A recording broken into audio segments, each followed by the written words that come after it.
Terrifying injury of Barcelona's star in a regular La Liga match. New club of Xavi Hernandez. The Spaniard is going to the Bundesliga. Real Madrid announced the purchase of Trent Alexander-Arnold. Liverpool has found a replacement for the Englishman. And the sheikhs from Manchester City are preparing to sell the club in case a new law is adopted in England. The end of the blue era. We're discussing this and more today. Friends, this is a dose of football, which means the top 10 hottest news are ready for your consumption. So, all one have to do is remind you about the 5,000 thumbs up and wish you a pleasant appetite and a pleasant viewing. Winner of the Pichichi Trophy, nominee for the Golden Ball, one of the most sought-after forwards in Europe. Artem Dzyuba could boast such titles last season. And now they talk about him as someone who is of little use. These were the exact words used by the editors of Giallorossi.net to describe Dzyuba's game after his match with Tottenham. The Ukrainian was supposed to become the star of the new Roma project under the leadership of Daniel De Rossi. The team was supposed to return to the elite of Italian football, but something went wrong. Initially, De Rossi didn't know what to do with the newcomer. If you watched Girona's match last season, you would definitely notice that Dovbyk is not a typical striker. He's good at jumping and skillfully handles opponents in a limited space due to his dribbling. This is not a typical set of characteristics for a player with such dimensions. But De Rossi used him exactly as a battering ram. Like stand next to the penalty area and wait for the pass. But the passes did not come. And even when they did come, Dovbyk lacked the support to get past the opponent's defensive line. This means that De Rossi did not ask to buy Dovbyk for him. The Ukrainian became the management's pet project and victim. Then came the loss of psychological stability and signs of self-doubt began to appear. In general, this was the inevitable result of an unsuccessful start in a new club. Roma has been a bastion of instability this season, with neither stable play nor leadership. The club has already changed coaches twice by early December. Since Mourinho's dismissal and Ranieri's appointment, results remain poor, with the team playing poorly. The problem with clubs like Roma, Everton, and West Ham United seems to be the lack of a clear direction for the project's development. We often see examples of them buying many good but diverse players whose strengths may simply not match. And weaknesses, on the contrary, pile up on each other. Everton pumped so much money into empty transfers a few years ago that with these sums, you could have secured and brought up to a good level of play at least 3 teams. Ariski are always fighting for survival. The same applies to West Ham United. Roma seems to have taken the same course. It's unfortunate for Rome's team and fans. At the same time, Dovbyk is currently the best bombardier of Rome and one of the best assistants, if one may say so. But only for the reason that in this team, basically, no one else creates and no one else scores. There was little misfortune in Manchester City. On top of everything, the citizens may lose their owners. Recently, the APL Triumvirate has been hit with a number of problems. Initially, the scandalous case of 150 financial violations did not affect the team. But now, the citizens are at risk of being kicked out of the APL. Then the gaming crisis began. Few expected that Man City could encounter such difficulties. They had a stable game in the Champions League, a strong squad, an experienced coach, and consistent victories in the Premier League. Now it turns out that the squad is not so strong, and the coach, in his 9th year, doesn't know what to think. Add to this an injury and the loss of a key player, and you get 6 matches without a win. But this is far from the end of the townspeople's suffering. As it turns out, it can get worse. The Portal published news that Manchester City is at risk of losing the team's owner. But the recent failures have nothing to do with the mountains here. The whole matter is in the new bill from the UK government. They want to exclude the possibility of state ownership in clubs. That is, people from the government of any country will not be able to own a British team. Accordingly, in case of adoption of this bill, the Vice President of the United Arab Emirates, Sheikh Mansour, will have to sell Manchester City. Also, this innovation will affect which is owned by the Saudi Investment Fund. It will be funny if after so many years of negotiations about the sale of the club, the Arab sheikhs get a turnaround just 2 years after the purchase. But the bill has not yet been passed. As usual, it's a long process. Currently, Manchester City and Newcastle United's owners aren't at risk of losing all their assets at once. However, such a prospect exists. Even if the bill is adopted, in my opinion, nothing significant will change. The owners of City and Newcastle are not the last people in this world. They will either find a way to negotiate, or they will find loopholes that will allow them to maintain influence in one way or another. Paris Saint-Germain is ready to shell out huge money for the new forward. So, what exactly is the problem with the old one? A year ago, the Parisians already signed a talented, young, versatile, and effective forward for almost 100 million euros. But it turned out that this purchase was completely useless to the new head coach. Luis Enrique immediately benched Randy Colomani. Under his leadership, he's just a rotation player, nothing more. Any forward can start, it doesn't matter who. Winger Marco Asensio appears there. Sometimes you can see halfback Lee Canina in this position. But here comes Colomani, just off the bench. And yet, he doesn't show any outstanding results in the team's attack. It's unclear what Luis Enrique is trying to achieve with these maneuvers. Moreover, why train Colomani to play on the flank when his place is in the center of the attack? What are these incomprehensible movements? The forward pushes to the edge, the winger pushes to the center. You can also push the goalie to the defensive zone and the lateral to the stands to support the team from there. One get it, Enrique is an artist and sees it that way, but he's been on the team for 2 years and there's still no good game. One don't see any prospects with this coach. But for Colomani, all of this could soon be a piece of cake. After all, Leipzig is interested in him, and the German club has made his transfer a priority. Baki appears to be getting ready for Benjamin Šeško's summer sale. Otherwise, one see no point in signing the forward for now.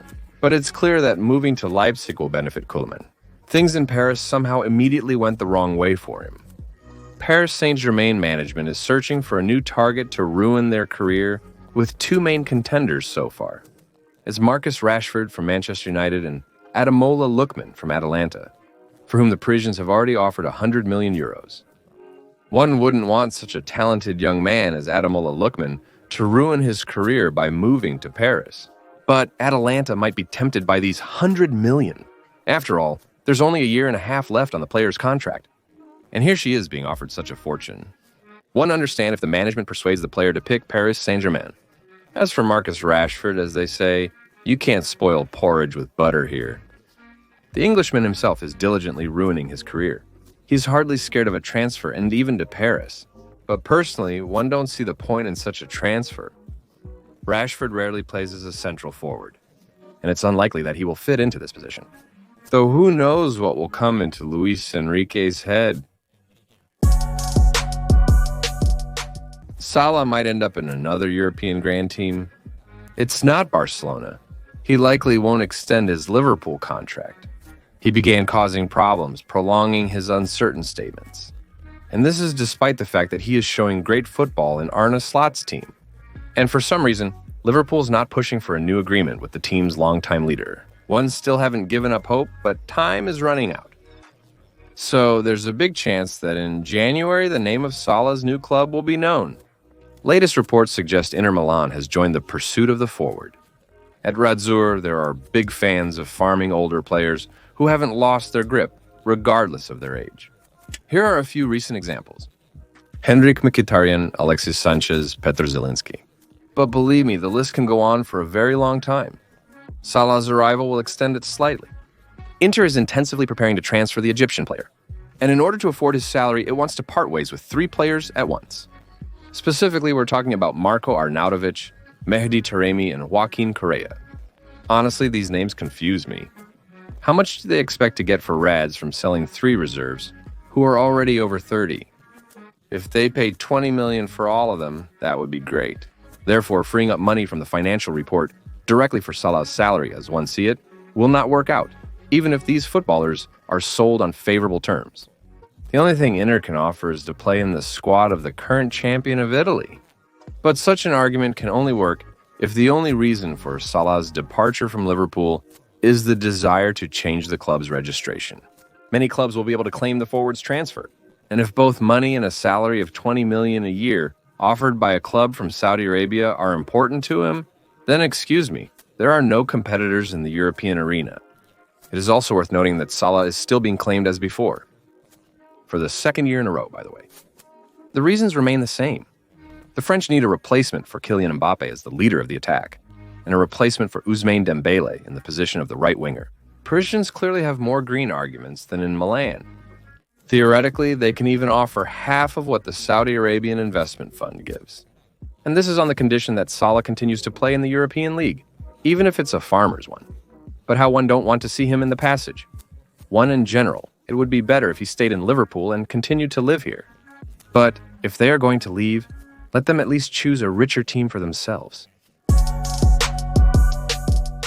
James was disappointed in his short Madrid journey, and now he is preparing to join Messi. Nobody expected that the Colombian would so rarely appear in the lineup of Rayo Vallecano. After his sensational performance at the Copa America, he returned to Europe and was supposed to regain his youth. But a conflict with the team coach somehow interfered with James's plans. Can you imagine? In 3 months, he spent just over 100 minutes on the field, while this guy was shining at the summer tournament in his national team's jersey. He made 6 decisive actions in 6 matches of the Copa America, constantly being in the starting lineup. But his new club only allowed him limited playing time. And no goals for you, no assists, and very little playing time. Overall, this has affected Rodríguez, not to mention that Rayo Vallecano's management is not exactly thrilled. They didn't spend on him just for him to sit on the bench, so both sides made the only right decision to part ways. According to a source, the Colombian is planning to join Inter Miami. Reportedly, Javier Mascherano, the team's new head coach, is interested in his services. But to me, it sounds like Messi wants him, and an Argentine's wish is law. David Beckham will have to spend a bit on the captain's whims. Rayo Vallecano paid €5 million for James and doesn't want to lose his investment. And in American football, for a minute, the record acquisition remains the transfer of this guy you're seeing on your screens right now. Alexei Miranchuk cost Atalanta just $12 million. But for Major League Soccer, that's a staggering sum. But one thing Beckham would splurge for his beloved Messi. But at the same time, one continued to talk about the need to strengthen the defensive line. Great, your team can score as much as they want, but they also let in just as many. And that's already a problem. If Messi wants to win the Major League Soccer Cup by the end of his contract, he needs to want to buy defensive line players for the team. As it turned out in the playoffs, balance is important, not just the ability to score goals. Serious reshuffles are being announced at Juventus. Turin needs to strengthen their defense, and for this, they will have to part with players they would not want to let go. Nicola Fagioli, a club trainee, was one of the candidates for sale. His status plays a key role here. The money from the sale of trainees goes entirely into the necessary income line for financial reporting. And for Juventus, this is critically important right now. Normally, the club would be very reluctant to let go of such a talented player. But to buy someone, you need to sell someone. And financial nuances leave Juventus with few options. And so it turns out that Fagioli meets all the criteria, and he may move to Marseille in the winter. According to data, this French club is the main contender for the halfback. Marseille's head coach, Roberto De Zerbi, is interested in the player, and the management is ready to pay €30 million for him. However, other clubs are also interested in Fagioli. The list also includes several English teams, but Marseille is the closest to finalizing the agreement. The sale of Fagioli may not be Juventus' only transfer in January. This is the most likely outcome, but the club also wants to get rid of Douglas Luiz. The Brazilian struggled to make an impact in Turin, but the problem lies elsewhere. Will a club be found that's ready to take him mid-season? But if one is found, then Juventus will be in a pickle. He will be able to afford all the planned enhancements. And as one personally think the fans of another now do not need. Juventus plans to buy Benfica defender Antonio Silva with the allocated funds. This is the club's main transfer goal. However, the Portuguese are asking for about €40 million for the player, which seems like a fair amount for a promising center back. Turin team also plans to sign Josh Zirkzee. Considering his career decline at Manchester United, the English club might agree to let the forward go on loan, just to avoid paying the salary of the overly expensive reserve. Therefore, the Dutch player's transfer seems quite realistic. Barca was gifted 2 goals and suffered their second loss in 3 games, earning only 1 point, courtesy of a lower-tier Spanish La Liga A team. This event occurred at the Catalan team's home stadium. The first half was largely uneventful gameplay-wise, save for a few threatening plays from both sides. But the events around the game made it worth it. Barcelona's defender Alejandro Balde fell on the lawn in the 5th time and couldn't recover for a long time. In one of the episodes, the Spaniard took a hit straight to the ribs that simply took his breath away. For several minutes, the defender was struggling with coughing and couldn't even leave the field on his own, although he was fully conscious. But he had to be taken away on a golf cart. But currently, the player is doing well. He has fully recovered and will be ready for the next Barcelona match. Only now the throat needs to be taken care of. But in the second half, the real passions flared up. Barca very quickly missed a classic ball for themselves this season. They were caught on the counterattack when the defenders forgot to fix the offside line. In the end, it all depended on the attacker's ability. Barca started to falter after that moment. But then, there was another brilliant action from the team's captain. Rafinha scored the ball with a billiard shot from beyond the penalty area. However, in this match, Barca wouldn't have been Barca if they hadn't immediately scored another goal. After the second missed goal, the most interesting part began, namely the theater performed by the Las Palmas players. Firstly, they started very early, and secondly, they very rudely began to delay time and disrupt the pace. By the 70th minute, there was no football left. We were amazed at how well the visiting footballers could feign. Barca fell apart and lost control of the game. So far, the team has been unable to regain control in such situations. One could say that the referee cut the branch he was sitting on by not awarding 2 penalties in favor of Barcelona. But shouldn't Flick's praised team easily handle an outsider? The question, of course, is rhetorical. By the way, if there are any tactical geeks among you, and for some reason you missed the match, you should definitely watch its replay on our Telegram channel. And where to find it? Correct, the link is in the description and in the pinned comment. Even if you're not a geek but simply appreciate beautiful football, you'll find something to enjoy there. Rafinha's goal is just a treat. You definitely have to appreciate it. How good was Connor Bradley in the match against Real Madrid? In his very first appearance, in the main match of the Champions League, the defender with the dreadlocks ate one of the best forwards of today. Having such a player gives Liverpool fans a bit of confidence that the right flank of the defense is in safe hands. There are no special movements in Trent Alexander-Arnold's contract. Moreover, on the eve of the Champions League match, Real informed the Liverpool management that they are going to sign a contract with the Englishman. As early as January, the leagues can officially negotiate with the player about the transfer. And Liverpool will get nothing because Arnold will leave as a free agent. Nevertheless, despite the presence of Connor Bradley, the management of the Scouts is looking at the market in search of a potential replacement for Arnold. Actually, that's correct. In our tough times, it's risky to rely on just one player.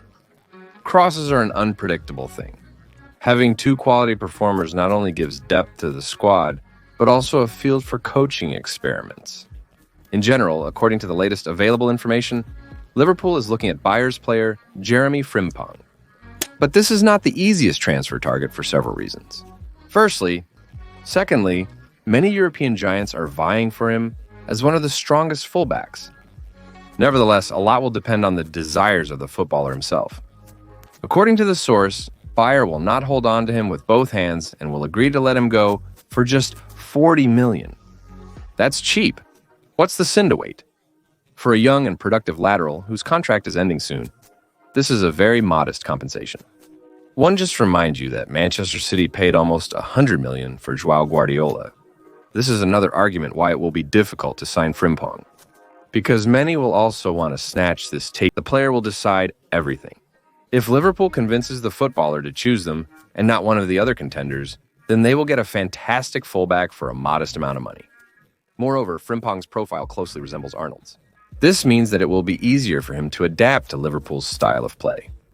In short, if Madrid gets its way and the Scousers decide to enter the market in search of a right fullback, then Frimpong is almost the ideal candidate. Only signing him will not be easy. Leipzig may soon change their coach. The current coach will be replaced by the deoxyribonucleic acid carrier of Barcelona. Germans are facing difficulties under the leadership of Marco Rose. After a poor start to the season in the Champions League, where the team lost all matches, the management considered changing the coach. Former Barcelona coach Xavi Hernandez came under the spotlight. According to Fichajes, he may head Leipzig. The Spanish specialist is attracting the management of the German club. It values Xavi's high-level experience and his work style. Marco Rose, who took over Leipzig just over a year ago, is under pressure. The Bundesliga results don't appear to be disastrous. The team is third with 21 points, but the complete failure in the Champions League makes one doubt his ability to manage the club at a higher level. As for Xavi, his coaching career is developing progressively. After leaving Barcelona, he was linked with several clubs, including Inter Miami.